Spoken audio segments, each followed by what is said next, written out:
নমস্কার বন্ধুরা, তপতি নার্সারির আজকের এই ভিডিওতে আপনাদেরকে দেখাবো কিভাবে আপনারা নিজের বাড়িতে ফেলে দেওয়া সবজির খোসা দিয়ে আপনারা নিজের হাতে জৈব তরল সার তৈরি করবেন এবং সেই সার কিভাবে ব্যবহার করবেন।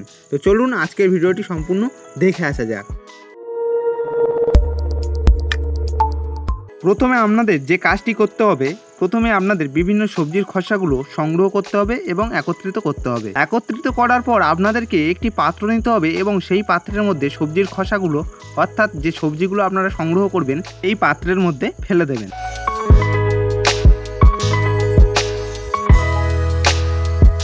সবজির খোসাগুলো ফেলে দেওয়ার পর আমরা দিয়ে দেবো ভাতের মার, অর্থাৎ আমরা যেটাকে ভাতের ফ্যান বলি, সেই ফ্যানটাকে আপনাদেরকে এই সবজির খোসার সাথে দিয়ে দিতে হবে। ভাতের মার দিয়ে দেওয়ার পর আমরা এরপর দিয়ে দেবো অল্প পরিমাণ জল।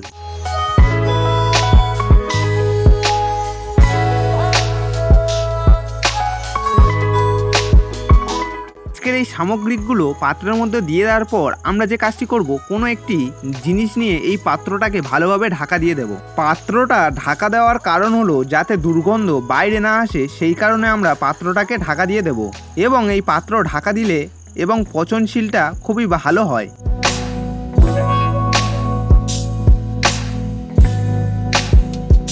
এবং আমরা দেখব 20 দিন পর কেমন পচন শুরু হয়েছে। তো চলুন দেখি কেমন পচন হয়েছে।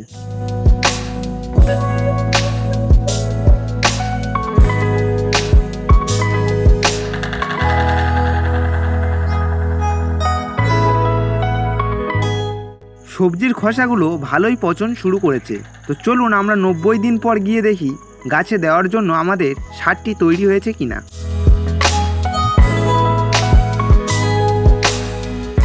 খুব সুন্দর পচন হয়ে গিয়েছে।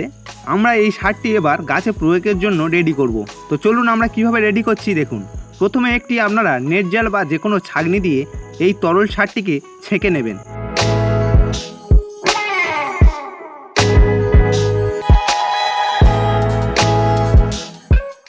আপনাদের তরল সারটি ছেঁকে নেওয়ার পর আপনারা যে কোনো ফাঙ্গিসাইড এই তরল সারের সাথে মিক্স করে দেবেন, কারণ সবজির খোসাগুলো পচার কারণে অনেক সময় এখানে ব্যাকটেরিয়া ভাইরাস জন্ম নেয় এবং এই ছত্রাকগুলো আপনার গাছে যাতে না আক্রমণ করতে পারে, সেই জন্য আপনারা যে কোনো ধরনের ফাঙ্গিসাইড এখানে তরল সারের সাথে মিক্স করে দেবেন। আজকের আমাদের জৈব তরল সার তৈরি রেডি। এবার আমরা এই তরল সারটি একটি তেজপাতা গাছে প্রয়োগ করব এবং এই সারটি আমরা যে কোনো গাছের ক্ষেত্রে ব্যবহার করতে পারি। সমস্ত গাছে, শাক সবজি এবং ফলের গাছ, ফুলের গাছ, সমস্ত গাছে এই সারটি ব্যবহার করতে পারেন এবং এই সারটি গাছের গোড়ায় প্রয়োগ করলে যে গাছে ক্ষতি হবে তার কোনো সম্ভাবনা নেই, কারণ এই তরল সারটি পুরোটাই জৈব এবং অতিরিক্ত যদি পড়ে তাও আপনার গাছে কোনো রকম কোনো ক্ষতি হবে না। তপতি নার্সারির আজকের এই ভিডিও থেকে যদি আপনারা একটু উপকৃত হয়ে থাকেন তাহলে আমাদের পাশে থাকবেন এবং আপনারা ভালো থাকবেন। দেখা হচ্ছে অন্য কোনো ভিডিওতে। ধন্যবাদ।